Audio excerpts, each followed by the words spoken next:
Sweetheart, even that baby in your belly won't save you. Kaylee let the words drip like poison across the dinner table. Thorne's mother chuckled into her wine glass, and his sister leaned back with a smirk. Honestly, she should be grateful we let her sit here at all, she said loudly enough for the whole room to hear. Laughter followed, soft, cruel, confident, that the pregnant black wife at the end of the table would break. But Elowen didn't lower her gaze. She simply smiled. A calm, steady smile that made Kaylee's grin falter for the first time that night. Because beneath that silence lived documents, signatures, bank transfers, an entire storm quietly set in motion. Tonight they mocked her belly. Tomorrow they would choke on the consequences of underestimating her. What do you think happens the moment Elowen finally decides to strike? Tell me your theory. I'm reading everything. Elowen Vance rested one palm against the cold marble counter, breathing through the ache that clawed at her lower back. 8 months pregnant, every movement felt like dragging chains. The kitchen smelled of rosemary and red wine reduction, 12 dishes finished, 30 guests arriving in less than an hour. She wiped a bead of sweat from her temple and kept stirring. Lucinda Sterling swept in, pearls tight at her throat, lips thinner than usual. Thorne's mother had never bothered to hide her dislike. Really, Elowen, a stain already? She flicked a manicured finger at the tiny grease mark on the apron. Kaylee is coming tonight. Try not to embarrass my son with your sloppiness. Elowen only nodded, eyes on the sauce. She tasted nothing anymore, not even anger. The front door slammed. Thorne's laugh echoed down the hall, bright and careless. He walked into the dining room with Kaylee Rax on his arm, the 24-year-old model glowing in a backless red dress that cost more than most people earned in a year. Thorne Sterling, 30, tall, golden, and utterly convinced the world spun for him alone. He didn't look at his wife once. Guests filled the table, crystal clinking, voices rising. Thorne stood at the head, glass held high. To new beginnings, he announced. Sterling Corp almost went under last quarter, but this afternoon a miracle arrived. 18 million, clean and fast. We're back, stronger than ever. He turned to Kaylee, smiling like a man in love. Some people just bring luck, don't they? Everyone laughed and drank. Elowen sat at the far end, water in her glass, hands folded over the hard curve of her belly. She had signed the transfer at 3 o'clock from the account he never checked. Kaylee leaned forward, letting her napkin slip to the floor. It landed near Elowen's chair. Oops, she said, voice honey over venom. Would you mind, sweetie? Elowen bent slowly, knees protesting, fingers closing around the linen. The room watched. She straightened, placed the napkin back beside Kaylee's plate, and met the younger woman's eyes. Careful, Elowen said quietly, the first words she had spoken all evening. Eat too much, and you might choke. Silence fell for 3 full seconds. Then someone coughed, and the chatter rushed back in like water. Later, when the guests were gone, and the house was finally quiet, Elowen carried plates to the sink. Her feet throbbed inside swollen ankles. The apron came off last, the grease spot now joined by wine and gravy. She moved like a ghost through the mess no one else would clean. Her phone buzzed on the counter.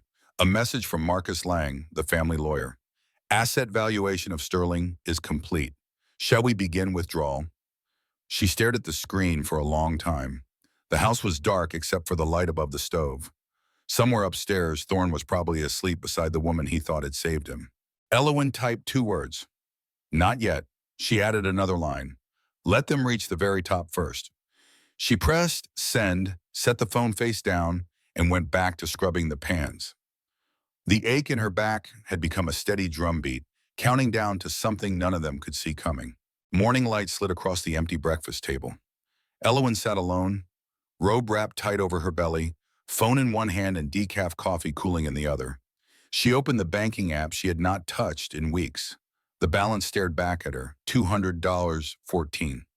Yesterday it had held $2,800,000. The account meant for the baby's future. Her breath stayed even. She scrolled to the transaction list. One withdrawal, 2.8 million, labeled high-yield short-term placement. Thorne had signed it at 11:47 p.m., hours after thanking Kaylee for saving the company. Footsteps thundered down the stairs. Thorne appeared in gym clothes, hair damp, already talking on his phone. He ended the call when he saw her. Morning, he muttered, pouring coffee without asking how she slept. Where did the money go? Elowen asked, voice soft. He shrugged, not meeting her eyes. Safe investment. Returns in 90 days. Stop worrying, it's handled. He kissed the air somewhere near her cheek and left. The doorbell rang an hour later. Kaylee walked in wearing oversized sunglasses and a smile sharp enough to cut glass. She carried a slim leather folder. Thorne forgot some contracts, she sang, heading straight for the staircase. Elowen stayed on the couch, hands resting on her stomach. She noticed the bracelet first. White gold, pave diamonds, the exact limited edition Cartier she had shown Thorne 6 months ago as a gift for his mother. He had laughed and said they couldn't afford unnecessary jewelry right now. Kaylee paused halfway up the stairs, lifting her wrist so the stones caught the light. Gorgeous, isn't it? Thorne said it looked cheap on darker skin. Glad someone appreciates good taste. Elowen rose slowly, one hand on the banister for balance. Kaylee started climbing again, faster. At the turn of the stairs, their shoulders brushed. Kaylee shifted her weight, elbow jutting out. Her heel came down hard on the hem of Elowen's long cotton dress. Fabric ripped with a soft tear. Elowen's foot slipped. For one heartbeat, the world tilted. She pictured the fall, the stairs, the baby. Her free hand shot out, fingers closing around the wooden rail. She held on, knuckles white, chest heaving. Kaylee never looked back. She reached the landing, tossed a smirk over her shoulder, and disappeared into Thorne's study. Elowen stood frozen until her pulse slowed. Then she walked to the small security panel hidden behind a painting in the hallway. She typed the code she had installed herself 3 months earlier. The system opened. She selected last night through this morning, hallway camera. The footage loaded fast. There it was, Kaylee glancing around, then deliberately stepping on the dress, elbow ready in case Elowen stumbled further. She saved the clip to an encrypted folder titled Insurance. Upstairs, drawers opened and closed. Kaylee hummed. Elowen returned to the couch, opened a new message, and dialed a number she had not used in almost a year. He answered on the second ring. Orion Vance, her father, voice like gravel and money. Sweetheart? Dad, she said, calm as winter air. Next week is the International Business Gala. Will you attend as chairman of Vansa Global? A brief pause, then, of course, anything you need. That's all I need. She ended the call, set the phone down, and stared at the torn hem of her dress. The rip ran straight across the fabric that had covered her belly moments ago. Kaylee came back down, folder tucked under her arm, bracelet flashing with every step. She stopped at the door. Tell Thorne I'll see him tonight, she said, and left without waiting for an answer. Elowen touched the small swell where her child pressed against her palm. The baby kicked, hard, as if agreeing with a decision already made. Lucinda marched into the living room at 3 sharp, a cream-colored clipboard pressed to her chest like a shield. Her pearl earrings swung with every decisive step. The ladies arrive in 1 hour, she announced. You will wear the black uniform from 2 years ago, no makeup, hair in a bun. You'll serve and stay quiet. We're short-staffed, and I refuse to pay outsiders for something you can do perfectly well. Elowen sat on the edge of the sofa, hands folded over the tight drum of her stomach. She felt the baby shift, a small elbow or knee pushing against her ribs. Of course, Mother, she answered, voice flat. Lucinda's eyes narrowed at the polite title she hated. Good, and keep that belly out of sight as much as possible. Some of the women are sensitive. An hour later, the drawing room filled with expensive perfume and sharper tongues. 12 society women in pastel dresses sipped Earl Grey and nibbled finger sandwiches Elowen had arranged on 3-tiered stands. She moved between them in the old uniform, the skirt now tight across her hips, the white apron straining. The conversation circled the same topic. Thorne and that stunning model, one woman sighed. They look so natural together at events. Another laughed behind her cup. Well, someone has to produce a proper heir. You never know with mixed blood. Lucinda smiled thinly. Exactly, standards must be maintained. Kaylee arrived late, cheeks flushed from the sun, wearing a cream silk dress that clung in all the right places. Every head turned. She kissed Lucinda on both cheeks, then settled into the best chair she owned. Her gaze found Elowen carrying a fresh pot of tea. Careful, darling, Kaylee called loudly. Don't spill on anyone important. Elowen refilled cups without a word. When she reached Kaylee, the younger woman lifted one foot and deliberately tipped her teacup. Hot liquid splashed across the white designer heel. "Oh no," Kaylee gasped theatrically. "My new Louboutins. Elowen, be a dear and clean it up properly." She extended her leg. "On your knees, of course. Wouldn't want streaks." A hush fell. Someone tittered. Elowen lowered herself slowly, knees creaking against the Persian rug. The room watched, thrilled. She picked up the small napkin, dipped it in water, and began wiping the shoe. Kaylee pressed her foot forward, forcing Elowen to lean farther. Suddenly, Elowen rubbed harder. Water splashed upward, soaking the hem of Kaylee's silk dress in a dark, spreading stain. Kaylee jerked back. "What are you doing?" Elowen looked up, eyes steady. "Making sure it's completely clean." "You said properly." Kaylee's hand rose fast, palm open for a slap. The woman leaned forward, hungry. Elowen did not flinch. "Hit a pregnant woman in front of all these phones," she said softly, just loud enough for the nearest guest to hear. "By tomorrow morning, the video will be everywhere. Your choice." Kaylee froze, her hand trembled in midair, then dropped. Color drained from her cheeks. Elowen rose, smoothed the apron, and walked out of the room without another word. She made it to the hallway before the first cramp seized her. Pain twisted low and sharp. She gripped the wall, breathing through her teeth. Another cramp followed, stronger. Warm wetness trickled down her thigh. Not tea, not water. She grabbed her keys from the console table, left through the side door, and slid behind the wheel of her car. The engine started on the third try. Behind her, laughter still floated from the drawing room, bright and careless. By the time she reached the hospital parking lot, the contractions came every 4 minutes. She walked inside alone, one hand pressed to her side, the other clutching her phone like a lifeline. The doctor's face was grim. "You're having preterm contractions, Mrs. Sterling. Stress is the trigger. One more episode like today, and we can't stop early labor. The baby won't survive outside yet." Elowen closed her eyes, felt the next wave of pain roll through her, and nodded once. She already knew what had to happen next. Thorne burst into the breakfast room the next morning, waving a thick cream envelope like a winning lottery ticket. His eyes shone with the kind of excitement Elowen had not seen since their wedding day. "Look at this," he shouted, slapping the card on the table. "The International Business Gala. Vance Global is choosing its strategic partner next week, and we're on the short list."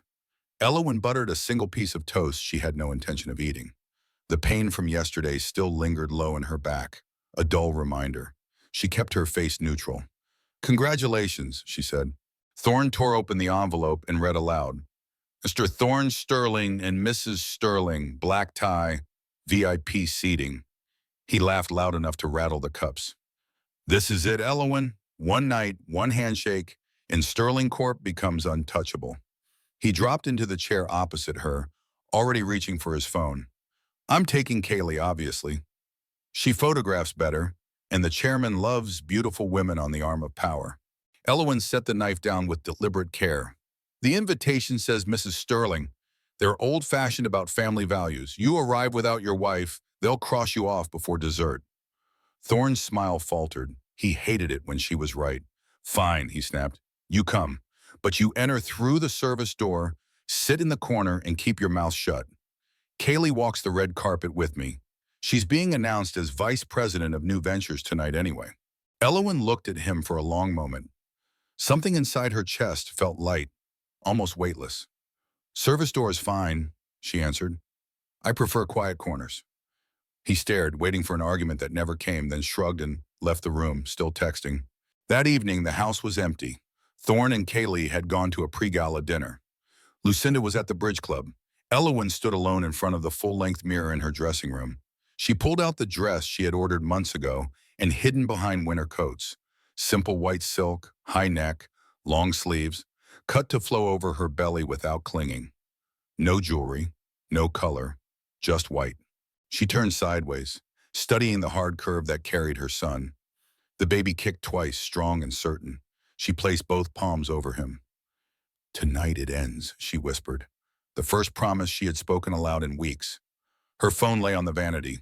She opened a message to Daniel Park, her father's chief of staff, a man she had known since childhood. 20:45, 5-second full blackout in the main hall. No announcement. Just lights out, lights on. The reply came instantly. Understood, Miss Vance. She deleted the thread, slipped the phone into a hidden pocket sewn inside the dress, and practiced walking in low heels until the ache in her back became background noise. Thorne came home after midnight, smelling of champagne and Kaylee's perfume. He found Elowen reading in the sitting room, white dress already laid across the chair like a surrender flag. "You're really wearing that?" he asked, nose wrinkling. "You look like a nurse." "It's comfortable," she said. He snorted. "Whatever. The car picks us up at 6:30. Be ready and stay invisible." He started up the stairs, then paused. "And don't embarrass me." Elowen closed the book she hadn't been reading. "I wouldn't dream of it," she answered, voice soft as the silk waiting for her tomorrow night. She waited until his bedroom door shut before she smiled, small, sharp, and completely cold. Flashbulbs exploded the moment Thorne and Kaylee stepped onto the crimson carpet. He wore a midnight blue tuxedo. She shimmered in liquid gold, and cameras loved them. Reporters shouted questions about the new vice president on his arm. Thorne grinned widely, hand low on Kaylee's bare back, already tasting the partnership with Vance Global. Elowen arrived 5 minutes later. The driver slowed at the service entrance as instructed. She climbed out alone, white silk brushing her ankles, and handed her coat to a surprised attendant. No one recognized the quiet, pregnant woman who walked through the staff corridor and slipped into the grand ballroom through a side door. She found the small bar near the back, ordered sparkling water, and waited. Across the room, Thorne worked the crowd like a prince. Kaylee laughed too loudly, touching every man's arm. A few older businessmen noticed Elowen standing alone. One silver-haired chairman approached, smiling kindly. "You look familiar, dear. Are you here with someone?" Before she could answer, Kaylee appeared, eyes narrowing at the attention. "There you are," she said sweetly, voice carrying. Thorne was worried his little wife got lost. She lifted her champagne flute in a mock toast, then pretended to stumble. The full glass tipped. Red wine splashed across Elowen's white dress in a violent streak. Gasps rippled outward. Lucinda rushed over, face twisted. "For God's sake, Elowen, can't you stay clean for one evening? You're ruining everything." Kaylee covered her mouth in fake horror. "Oh no, I'm so clumsy." While Lucinda scolded, Kaylee stepped closer, voice low. "White really was a bold choice for someone your size." Elowen said nothing. She felt the crowd watching, phones rising. Lucinda grabbed her wrist hard. "Go clean yourself up before anyone important sees." In that second, Kaylee shifted her weight. Her elbow drove forward, sharp and deliberate, straight into Elowen's belly. The impact stole every breath. Elowen's heel caught on the hem of her soaked dress. She fell backward, landing hard on the marble. Pain exploded, white hot between her hips. A scream tore out of her throat. Blood began to spread beneath her, dark against the white silk, faster than anyone expected. The room froze. At exactly 20:45, the lights cut to black for 5 endless seconds.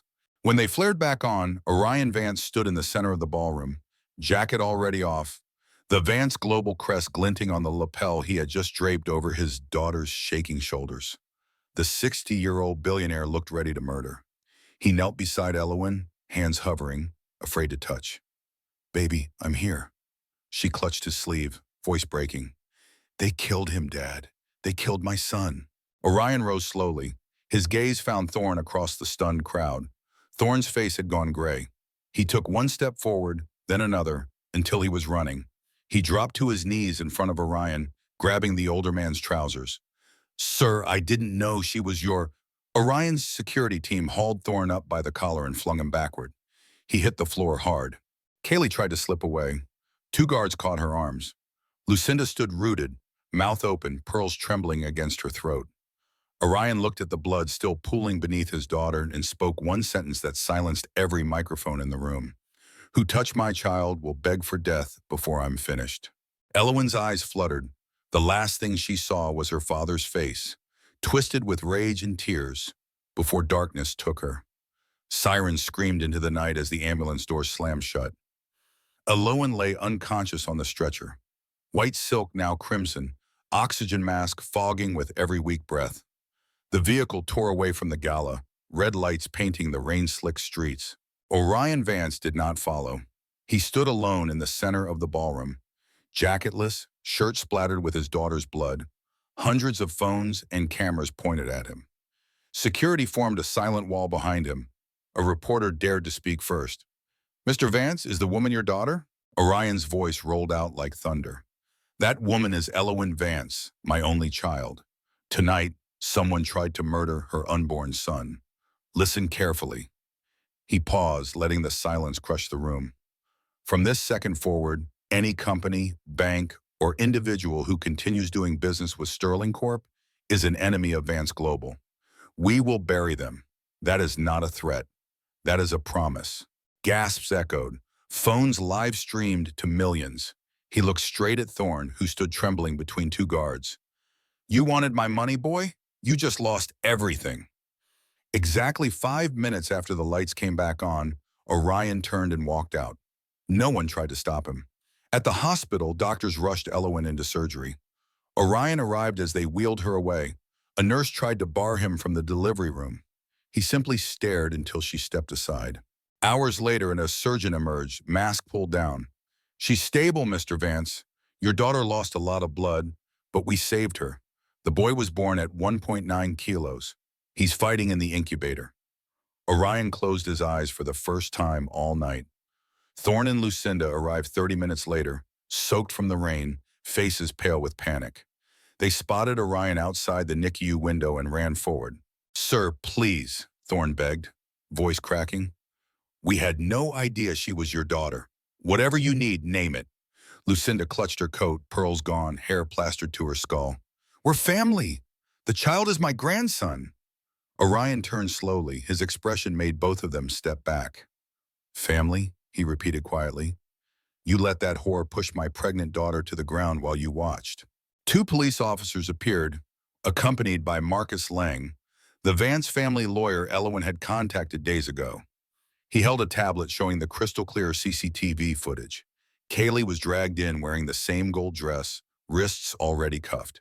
She saw the screen and shrieked, "Thorne told me to do it. He said once the baby was gone, he'd marry me and we'd have everything." Thorne's mouth opened and closed like a fish. "She's lying. I never—" An officer snapped cuffs on him too. Lucinda screamed as security grabbed her arms and marched the three of them toward the exit. Rain lashed the glass doors when they were thrown out onto the sidewalk. Inside the NICU, Orion stood over the tiny incubator. His grandson's chest rose and fell under the lights, fragile but steady. He placed one large hand on the glass. "You stay strong, little man," he whispered. "Grandfather just burned the world down for you and your mother." Behind him, monitors beeped in a calm rhythm. For the first time in hours, Orion allowed himself one slow, shaking breath. Elowen opened her eyes to soft white light and the steady beep of monitors. Her father sat beside the bed, sleeves rolled high, exhaustion carved deep into his face. He reached for her hand the moment she stirred. "You're awake," Orion said, voice rough. "Both of you are safe." She turned her head toward the incubator, parked against the wall. Her son slept inside, tiny fists curled, chest rising under blue light. Tears slipped down her temples into the pillow. Marcus Lang entered quietly, tablet in hand. "Everything is done," he told her. "All Sterling accounts frozen this morning. Main creditor listed, Elowen Vance. They can't buy coffee." Orion squeezed her fingers. The rest happened fast. Newspapers and television screens had exploded overnight. Headlines screamed the truth. Thorne Sterling lived off secret millions from his silent wife while parading his mistress. Stock prices crashed to zero before lunch. Reporters camped outside the ruined mansion as removal trucks arrived. Lucinda tried to carry out her favorite antique vase. The bailiff smashed it on the marble steps. "Fake," he announced to the cameras, $300 on eBay. Kaylee, still wearing prison orange, it gave money to in interviews from Holding. She cried prettily and blamed everything on Thorne. "He promised marriage once the baby was gone," she repeated, until no one wanted to hear it anymore. Thorne's own board fired him by emergency vote. Banks called in every loan. Creditors circled like wolves. Days blurred into one long, merciless collapse. In the morning, Elowen was strong enough for a wheelchair, and two guards wheeled her to the prison visiting room. Thorne waited behind glass, orange jumpsuit hanging loose on his frame, eyes red from crying. "Elowen," he started the second she appeared, voice cracking through the speaker. "Please, Tell them it was a mistake. I'll sign anything. I love you. She placed the divorce papers against the glass. A single pen lay on her side. You laughed when I fell, she said, calm and clear. Now cry while I walk away. He pressed both palms to the partition. The baby. Our son. Let me see him just once. He's a Vance, she answered. You lost the right to any name the night you let her touch me. She signed the papers with steady fingers, pushed them through the slot, and turned the wheelchair herself. The guards followed.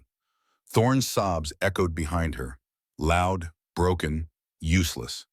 That afternoon, sunshine poured through the hospital window as nurses dressed the baby in a tiny white outfit. Elowen held him for the first time without wires or glass between them.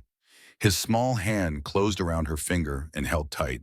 Orion lifted both of them into his arms when the private jet engines began to turn on the tarmac outside. Cameras flashed one last time as the stairs rose. Elowen looked down at the city shrinking beneath them, then opened her phone. She posted a single photograph.